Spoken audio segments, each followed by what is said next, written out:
Western civilization is in crisis. Our ideas and our culture have dominated the world for well over 2 centuries. This is not a crisis of values. It's a crisis of confidence that has set in at exactly the same time that we face existential threats. On the left, this self-doubt manifests as an embarrassment of the West's legacy, and in extremis, a hatred of Western history and even its culture. But what about the right? We know that the West has given the world amazing ideas and values, from democracy and free markets to our banking systems. Yet around us, we see so much cultural and economic decline, we doubt ourselves. We doubt our ability to build like our predecessors did. We doubt liberal values of tolerance or free trade, demanding a post-liberal world. It's not liberal values that are the problem. It's weakness. Last week, 2 surveys were released that should alarm everyone in this room. Almost half of young Brits think their country is racist. Nearly 60% of them are not proud to be British. Nearly 40% of the fighting age population wouldn't fight for our country under any circumstances. More than half of those aged between 13 and 27 said the UK would be a better place if a strong leader was in charge who does not have to bother with Parliament and elections. A dictator. We shouldn't be surprised. Young people see a Parliament obsessed with trivia, presiding over stagnation despite making more and more laws, a Parliament with only a few defending our values, and many more too scared to challenge those who attack what we believe in. I would say to those young people, I understand your anger, but be careful what you wish for. I was born in London, but grew up in a country with a military dictatorship and strong leaders who did away with pesky liberal values like democracy because people voted in bad politicians. They stopped free speech because some used it to offend. In the 1960s, many former British colonies in Africa decided to move on from British values. A lot of people preferred strongman politics and ethnic nationalism to democracy and pluralism. But when they got it, they didn't like it. The strongmen had lots of words, but no plan. They ran everything and delivered nothing. They flogged teachers, shot journalists, people disappeared, dead bodies were found on the streets. Without the ability to speak freely or trade freely, the government controlled everything, and wealth became hard to create and easy to destroy. So let's remember what we are defending here. Not just our wealth, but our culture. A culture built on those values we've taken for granted. Classic liberal values, not left-wing liberalism, but classic liberalism of free markets, free speech, free enterprise, freedom of religion, the presumption of innocence, the rule of law and equality under it, no matter who you are or where you come from.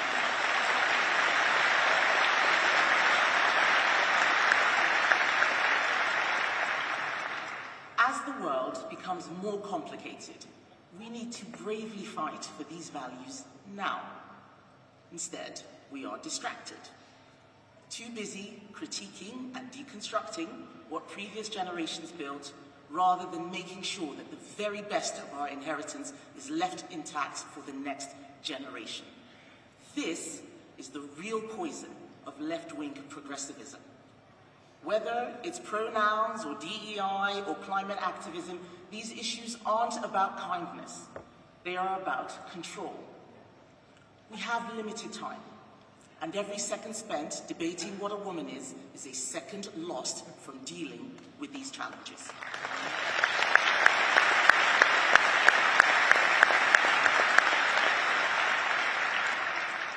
In order to fix things, we need to know what went wrong. I believe that loopholes in liberalism have been found and easily exploited. We have been hacked. Rule of law is what builds so much of the West. It is in the corruption of the rule of law itself that we see where the problems begin. The most extraordinary example is how the European Convention on Human Rights, designed to stop the persecution of individuals by the state, is now weaponized by those who wish to erode our national identity and border security.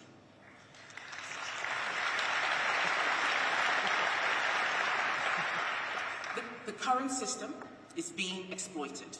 The public are enraged at the perception that the UK has become a haven for foreign criminals. One case involved a man who was allowed to stay. It was claimed that his son disliked foreign chicken nuggets. In another, a drug dealer reportedly avoids deportation because of his daughter's gender identity issues. But we were members of this convention for half a century without this madness. What's changed? It's not the values, it's the people. They are afraid of creating any kind of conflict. They use the most novel and expansive interpretations of human rights law to avoid it. And we see that lack of confidence now in everything from law and order to national defense. A fear of sticking up for young girls being abused by rape gangs over so many decades so as not to upset community relations.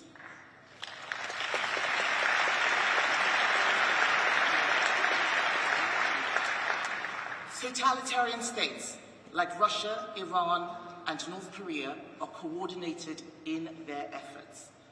Failing to spend more on defense is not peacemaking, it is weakness, and it only emboldens their threats to democracy and global stability.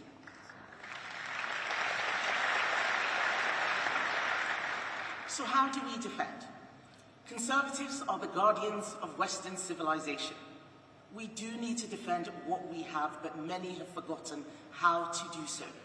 It requires bravery and not endless compliance at the threat of legal challenge.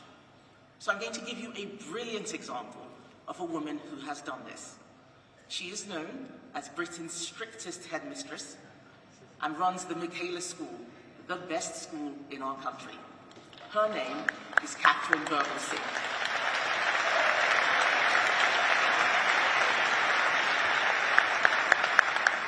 The Michaela School is secular.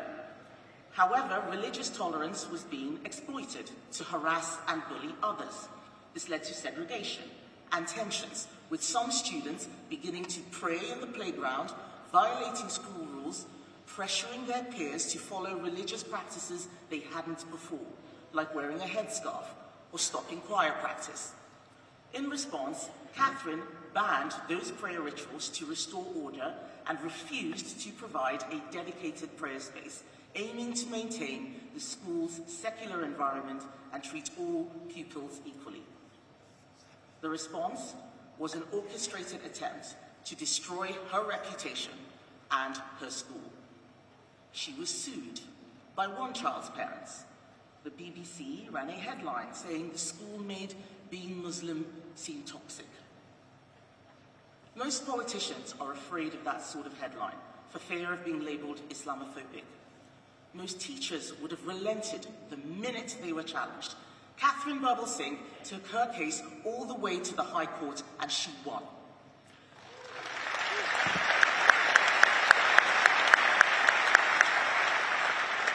Catherine showed how you defend Western civilization. Contrast this courage with Keir Starmer, the Prime Minister, who took the knee during Black Lives Matter protests in response to a problem that was not in his country and did not apply. Why? Because he was cowed by the mob. The problem isn't liberalism, the problem is weakness.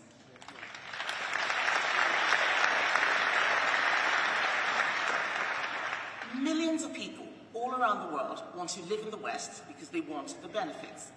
However, some of them bring behaviors, cultures, and practices that will undermine the West and the values that helped make us great. They find common cause with our useful idiots who don't appreciate their own inheritance. Conservative Party in Britain has just lost an election. We have a crisis, just like the West. People ask me what difference new leadership will make. Well, take a look at President Trump.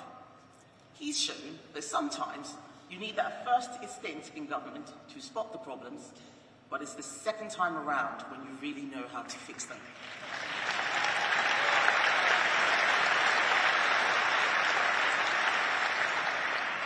And it starts by telling the truth. A country cannot be successful if its people and its intellectual elite don't believe in it. This means dealing with the poisoning of minds that is happening in higher education. We have been naive on economic growth. We have been naive on issues from net zero to immigration, weakening ourselves and strengthening our competitors. Immigration is far too high. We cannot support all those who wish to come to our country. We have no obligation to do so. The British people must come first.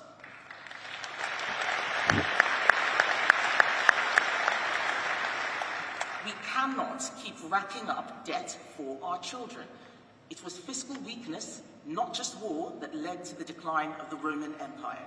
We need smaller government and smarter spending. The belief that the state and not business creates wealth has become normalized. The world owes no one a living. Millions of people cannot just sit on welfare and expect to be paid to do so. And if they don't like it, that's their problem, not the state's.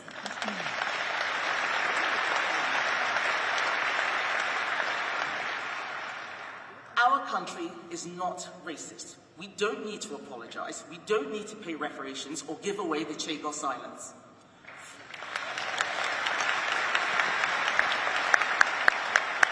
Free speech matters.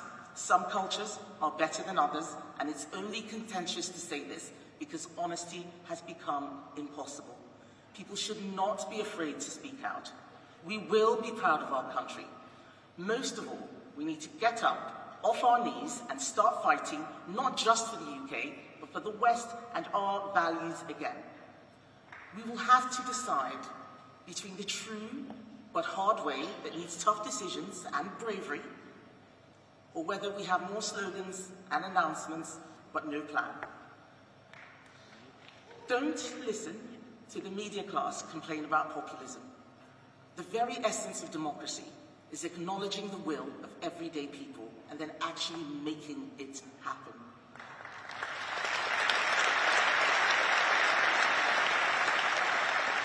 Populism becomes corrosive if it is just words without thought, rage without reason, anger without the ability to action.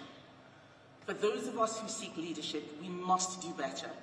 And that is why, in the United Kingdom, my party is starting the largest renewal of policy and ideas in a generation. This conference is part of finding those answers, and it fills me with hope. If we get this right, we stand at the dawn of a new Conservative century with so much opportunity and possibility. If we throw this opportunity away because of anger or self-doubt or weakness, our country and all of Western civilization will be lost. And that is why we, the next generation of Conservatives, must lead the world back from the precipice. It is time to speak the truth.